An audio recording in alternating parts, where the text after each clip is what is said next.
সন্তানের জন্য ভালো দেখে একটা মা নির্বাচিত করা। আল্লাহর পয়গম্বর বলেন, আদ-দুনিয়া খায়রুহা মাতা ওয়া খায়রুল মাতা'i আল মারআতুস সালিহা। আল্লাহর পয়গম্বর বলেন, হে দুনিয়ার উম্মতেরা, ভালো করে শুনে নাও, দুনিয়ার সব কিছু সম্পদ। আল্লাহর পয়গম্বর বলেন, ওয়া খায়রুল মাতা'i আল মারআতুস সালিহা। দুনিয়ার জমিনে যত সম্পদ আছে, সব সম্পদের চাইতে আল্লাহ তাআলার কাছে সবচাইতে ভালো সম্পদ হইল, আল্লাহর পয়গম্বর বলেন, আল মারআতুস সালিহা, একবার নেককারিনী মহিলা। ভালো সন্তান চাইবেন, ভালো মা লাগবে। আম গাছ থেকে যেরকম আম হয়, আম গাছ থেকে কখনো কিন্তু কাঁঠাল হবে না। মুসলমান ভাইরা আমার, আমি খাজা উসমান হারুনের কথা বললাম, তার পীর ছিলেন খাজা মঈনুদ্দিন চিশতি, তার পীর ছিলেন কুতুবউদ্দিন বখতিয়ার কাকি রহমাতুল্লাহি আলাইহি। তিনি কেমন আল্লাহর ওলি ছিলেন, তার বিবি কেমন ছিলেন, তার মা কেমন ছিলেন। কুতুবউদ্দিন বখতিয়ার কাকি রহমাতুল্লাহি আলাইহি তিনি যখন বয়স হলেন, মরার খেলার মতো মোটামুটি একটা অবস্থায় পৌঁছাইলেন, মা সন্তানকে নিয়ে মাদ্রাসায় পড়ার জন্য নিয়ে গেলেন। সন্তানকে মা যখন মাদ্রাসায় নিয়ে যায়, সন্তানকে ওস্তাদের কাছে নিয়ে বলে, ওস্তাদ জি, আমার সন্তানকে মাদ্রাসায় ভর্তি করাবো। অনেক সময় দেখবেন সন্তানদেরকে মাদ্রাসা ভর্তি করতে গেলে, স্কুলে ভর্তি করতে গেলে শিক্ষকরা তার কাছে কিছু প্রশ্ন জিজ্ঞেস করে, তোমার নাম কি, তোমার বাবার নাম কি, বাড়ি কোথায়। মানে স্যাররা একটু পরীক্ষা করে যে ছেলেটা লেখাপড়া করার মতন যোগ্যতা হয়েছে কিনা। তো যখন কুতুবউদ্দিন বখতিয়ার কাকি রহমাতুল্লাহ আলাইহিকে মাদ্রাসায় ভর্তি করার জন্য তার মা নিয়ে গেলেন, ওস্তাদ বললেন, বাবা তুমি কি লেখাপড়া কিছু জানো? তখন তিনি বললেন যে, আউযু বিল্লাহি মিনাশ শাইতানির রাজিম, বিসমিল্লাহির রহমানির রহিম, সূরা ফাতিহাটা পড়ো। তো কুতুবউদ্দিন বখতিয়ার রহমাতুল্লাহি আলাইহি ওস্তাদ যখন আউযু বিল্লাহ পড়লেন, বিসমিল্লাহ পড়লেন, কুতুবউদ্দিন বখতিয়ার রহমাতুল্লাহি আলাইহি কোরআনের প্রথম সূরা সূরাতুল বাকারা না সূরাতুল ফাতিহা থেকে শুরু করে 1 পারা নয়, 2 পারা নয়, 3 পারা নয়, 4 পারা নয়, 5 পারা নয়, 6 পারা নয়, কুতুবউদ্দিন বখতিয়ার রহমাতুল্লাহি আলাইহি 17 পারা কোরআন শরীফ মুখস্থ করে ওস্তাদরে শুনাইয়া দিলেন। বলেন সুবহানাল্লাহ। ওস্তাদ মাকে ডাক দিয়ে বলেন, মা আপনি কেমন সন্তান মাদ্রাসায় ভর্তি করতে এনেছেন? আপনি বলেন আপনার সন্তানকে লেখাপড়া করাইবেন, আপনার সন্তান তো দেখি কয় পারার হাফেজ, 17 পারার হাফেজ। মা জননীকে ডাক দিয়ে বললেন, আপনার সন্তান এই কোরআন শরীফগুলো কিভাবে মুখস্থ করেছে আমি আপনার কাছে জানতে চাই। আপনি কি কোরআনের হাফেজা নাকি? তিনি বললেন, ওস্তাদ জি, আমি মা 17 পারা কোরআনের হাফেজ। আমার সন্তান যখন আমার গর্ভে আসলেন, আমার গর্ভে আসার সঙ্গে সঙ্গে আমি প্রতিদিন 18 পারা কোরআন মাজিদ তেলাওয়াত করতাম। আর আমার সন্তান আমার গর্ভে থাকা অবস্থায় মা যখন কোরআন তেলাওয়াত করতেন, কোরআন তেলাওয়াত শুনতে শুনতে পেটের ভিতরে ছোট্ট বাচ্চা মায়ের আওয়াজগুলো তার কলবের উপরে তাসির করে, আর মায়ের গর্ভে থেকে এই বাচ্চাগুলো 18 পারা কোরআনের হাফেজ হয়ে দুনিয়াতে আসছে। বলেন সুবহানাল্লাহ। মুসলমান মা বোনেরা খেয়াল করে শুনবেন, আমাদের সমাজে অনেক মা বোনেরা আছেন, যখন গর্ভে সন্তান আসে অনেক মা বোনেরা কাজকর্ম কমায়া দেয়। স্বামী বলে তোমার কাজ করা লাগবে না, শ্বশুর শাশুড়ি বলে তোমার কাজ করা লাগবে না, পেটের সন্তানের কষ্ট হবে, নষ্ট হয়ে যাবে, কাজ করা লাগবে না, ঘুমিয়ে থাকো। এই সমস্ত মাগুলো কি করে? মোবাইলের ভিতরে টিকটক দেখে, ডি বাংলা স্টার জালসা দেখে, এগুলো দেখে দেখে যখন নাটক সিনেমা দেখে, এই সন্তান যখন মায়ের গর্ভে থাকে এই সন্তানের উপরে নাটক সিনেমা তাসির গুলো পড়ে যায়। আল্লাহর সাহাবী, আল্লাহর রাসূলের এক সাহাবী বলেন, আপনি যদি আপনার সন্তানকে গায়ক বানাইতে চান তাহলে গর্ভে সন্তান থাকা অবস্থায় আপনার বিবিকে বেশি বেশি গান শুনতে বলবেন, দেখবেন আপনার সন্তান একটা গায়ক হবে। আপনাদের এক এমপি আছে না, মমতাজ, উনি তো শিল্পী মানুষ, ওনাকে জিজ্ঞেস করে দেখুন ওনার মা বাবা সম্পর্কে জেনে দেখেন। হ্যাঁ, আপনারা তো ভালো জানেন, আপনাদের এলাকারই তো মানুষ। তো এই জন্য অনেক মা বোনেরা আছেন, সন্তান পেটে আসলে আজো বাজো জিনিসগুলো বেশি দেখে, কাজ বাদ দিয়ে মোবাইল টিভি নাটক সিনেমাগুলো দেখে। এগুলো দেখার কারণে এই সন্তানের উপর এই বদ তাসিরগুলো পড়ে। আর এই সন্তান যখন বাড়িতে আসে, এই সন্তানকে আপনি যতই ভালোর দিকে নিতে চান, এই সন্তান ভালোর দিকে যায় না। বলেন ডাইনে যান, সন্তান যায় বামের দিকে। কারণ আপনি আপনার বিবিকে আপনি ঠিক মতো শাসন করতে পারেন নাই। এই সন্তানের জন্মগতভাবে ওর তবিয়াতের ভিতরে, মগজের ভিতরে, রুহের ভিতরে খারাপ জিনিসের তাসিরগুলো তার মাথার ভিতরে, মগজের ভিতরে ঢুকিয়ে যায়, যার কারণে সন্তান দুনিয়াতে আসার পর এই সন্তানকে আর ভালোর দিকে নেওয়া যায় না। আগের জামানায় যারা মুরব্বী বাবাজিরা আছেন, আগের জামানায় আমরা দেখতাম, আমরাই তো যখন ছোট ছিলাম দেখতাম, সকালবেলায় উঠলে পারে আগে স্কুল কলেজ 10টার আগে কোনো স্কুল খোলা ছিল না। সব ছাত্ররা সকালবেলা উঠে কোরআন পড়ার জন্য মক্তবে যাইতেন। আপনাদেরকে আমি কিছু কথা বলবো, প্রশ্ন করবো, উত্তর দেবেন। যারা সকালবেলা কোরআন শরীফ পড়তে মক্তবে যায়, কোরআন শরীফটি কি মাথায় করে নিয়ে যায়, না বুকে ধরে নিয়ে যায়, নাকি ব্যাগের ভিতর দিয়ে পিছনে নিয়ে যায় বলেন তো? আচ্ছা, এখন আপনাদের বাড়ির আশেপাশে অনেক কিন্ডারগার্টেন দেখবেন, স্কুল আছে। এই প্রতিষ্ঠানগুলোতে যে বাচ্চাগুলোরে ভর্তি করা হয়, 3 বছর 4 বছরের বাচ্চাদেরকে ভর্তি করা হয়, 10টা বাংলা ব্যাগ দেয়, বই দেয়, খাতা দেয়, ডায়েরি দেয়, কলম box, pencil box, scale, rule, এগুলো দিয়ে ওই ছোট্ট বাচ্চার পিঠের উপর যখন ব্যাগটা মা বাজায় দেয়, বাচ্চায় যাবে সামনের দিকে, ব্যাগ টানে কোন দিকে বলেন? পিছন দিকে টানে। এই শিক্ষাটাই আপনাকে এটাই জানাইয়া দিচ্ছে, আপনার সন্তানকে যেই শিক্ষায় শিক্ষিত করতে চাচ্ছেন, এই শিক্ষা আপনার সন্তানকে সামনে অগ্রসর করতে পারবে না। এই শিক্ষার শুরুটাই আপনাকে জানাইয়া দিচ্ছে, যেই শিক্ষা আপনাকে পিছনের দিকে টানবে, আপনি সেই শিক্ষার প্রতি আগ্রহ হচ্ছেন। আর মাদ্রাসায় লেখাপড়া করলে পারে সন্তানেরা কোরআনগুলো বুকে ধরে, সামনে ধরে।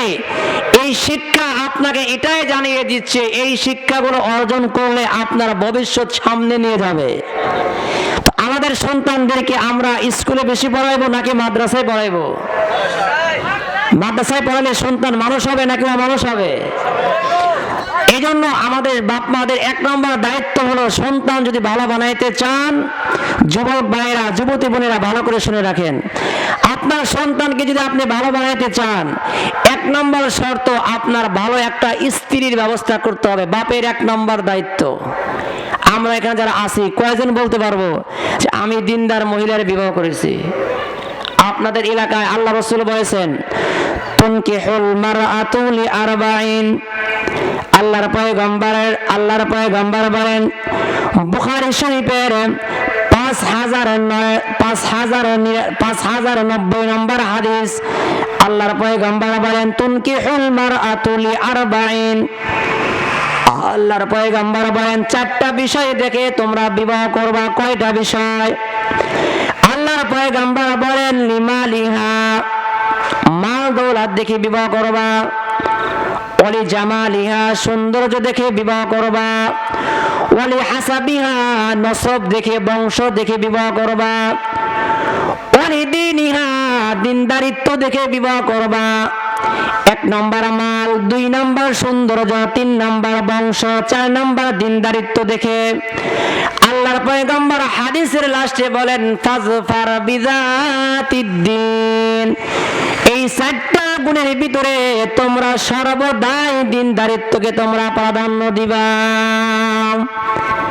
দিনদারিত্ব মেয়েকে বিবাহ করার জন্য আল্লাহ রাসূল আমাদেরকে উদ্বুদ্ধ করেছেন। আর আমরা বিবাহ করি কিরকম মার্কা মেয়েদেরকে? যারা ইস্টারা জালসা, জি বাংলা দেখে দেখে শ্বশুর শাশুড়ির সাথে কিভাবে খারাপ ব্যবহার করতে হয়, মা বাবার সাথে কিরকম ভাবে অত্যাচার করতে হয়, এগুলো শিখেই শ্বশুর বাড়িতে আসে। তো এই বৌমার দ্বারা আপনি কি খেদমত পাবেন? এই বৌমা তো মা শাশুড়ির বলবে আমার পা টেপেন, আমার মাথা টিপিয়ে দেন।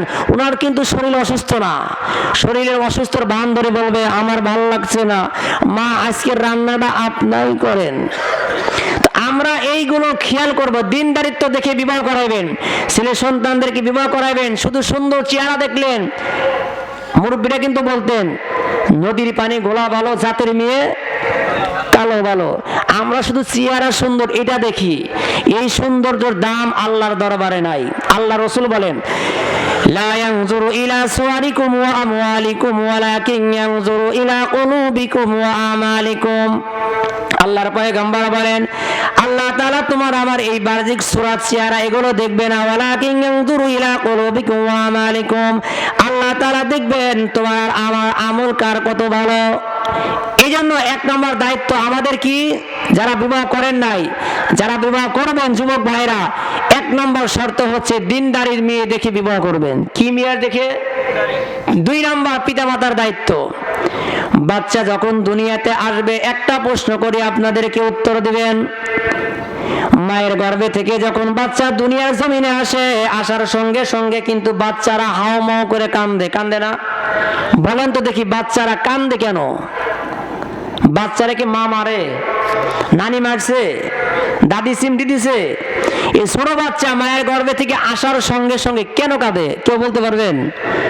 হাদিসের ভিতরে আসছে, একটা বাচ্চা যখন দুনিয়ার জমিনে আগমন করে, আগমন করার সঙ্গে সঙ্গে আমার আপনার শয়তান ইবলিস, আল্লাহ তাআলা বলেছিলেন ফাসজুদ লি আদম, এ শয়তান তুমি আদমরে সিজদা করো।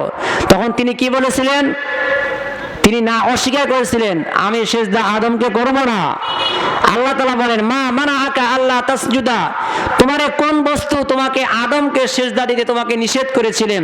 তখন তিনি বললেন, আনা খলাকতু মিন নার, আমারে আল্লাহ তুমি বানাইছো আগুন দিয়ে, আদমরে বানাইছো মাটি দিয়ে, আমি তো আদম থেকে অনেক ভালো, আমি কেন আদমরে ভালো হয়ে সিজদা দিতে যাব? অহংকার করেছিল। ওই শয়তান অহংকার করার পরে আল্লাহ তাআলা জান্নাত থেকে বের করে দিলেন, ফাখরুজ মিনহা ফাইন্নাকা রাজিম। জান্নাত থেকে শয়তানকে যখন বাইর করে দিলেন, শয়তান তখন আমার আপনার শত্রু হলেন। সন্তান যখন মায়ের গর্ভে থেকে দুনিয়াতে আসে, আসার সঙ্গে সঙ্গে শয়তান এই বাচ্চার কলবের উপরে একটা আঘাত করে যে, হে আদম সন্তান, তোদের কারণে আল্লাহ তাআলা আমাকে জান্নাত থেকে বের করে দিয়েছেন, আমি দেখে নেব তোরা কিভাবে জান্নাতে যাস। শয়তান যখন এই বাচ্চাকে আঘাত করে, ওই আঘাত খাওয়ার কারণে বাচ্চাগুলো তখন মায়ের গর্ভে থেকে আসার সঙ্গে সঙ্গে হাওমাও করে কাঁদে। তখন আমার আপনাদের শিক্ষা হচ্ছে কি, দুই নাম্বার, বাচ্চা দুনিয়াতে আসার সঙ্গে সঙ্গে আমার আপনার দায়িত্ব হচ্ছে বাচ্চার ডান কানে আজান, বাম কানে ইকামত। আমরা এখানে যারা আছি, কে বলতে পারবেন আপনার সন্তানের ডান কানে আজান হয়েছে, বাম কানে ইকামত হয়েছেন? কেউ বলতে পারবেন?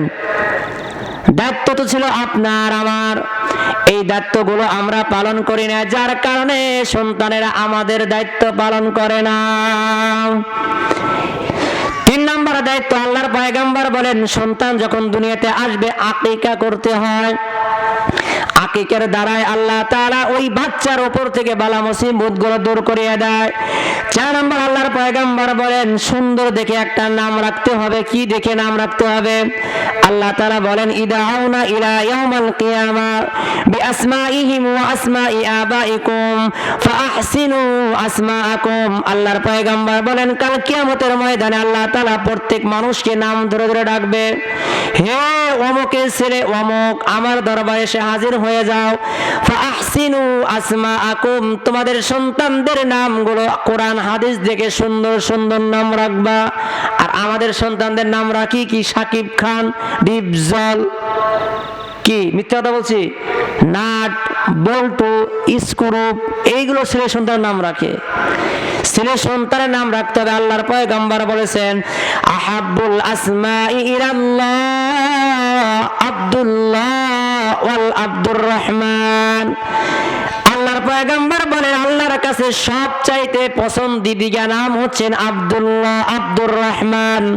আল্লাহর পয়গম্বর বলেন, আমার এক সাহাবীর নাম ছিল আব্দুল্লাহ, তার বাবার নামও ছিল আব্দুল্লাহ, সন্তান হয়েছে তার নাম আব্দুল্লাহ, নাতি হয়েছে তার নাম আব্দুল্লাহ। নাম কিভাবে ডাকবে? বড় আব্দুল্লাহ, মেজ আব্দুল্লাহ, ছোট আব্দুল্লাহ, এভাবে নাম ডাকতেন। আর আমরা কি নাম রাখি? আমার আপনার সন্তান নাম রাখার আগে ইউটিউব মুফতি সাহেবরে সার্চ করি, আমার সন্তান হয়েছে, আমার নাম রবিউল করিম, বইয়ের নাম এই, তো কি নাম রাখা যায়? দুই নাম মিলিয়ে এমন একটা নাম রেখেছে যেই নামটা হচ্ছে একজন নায়কের নাম, যেই নামটা হচ্ছে একজন নায়কের নাম। এই নামগুলো যদি রাখা হয়, এই নামের উপরেই তো আল্লাহর লানত। কারণ সে নিজে গুনাহগার, কোটি কোটি মানুষকে সে গুনাহগার বানাইতেছে। এই জন্য আমার আপনার দায়িত্ব হচ্ছে ছেলে সন্তান দুনিয়াতে আসার পরে সুন্দর দেখে কি রাখবো? নাম রাখবো। কি রাখবো? এরপরে আর একটা আল্লাহ রাসূল বলেছেন তাহনিক করতে হয়। কি করতে হয়?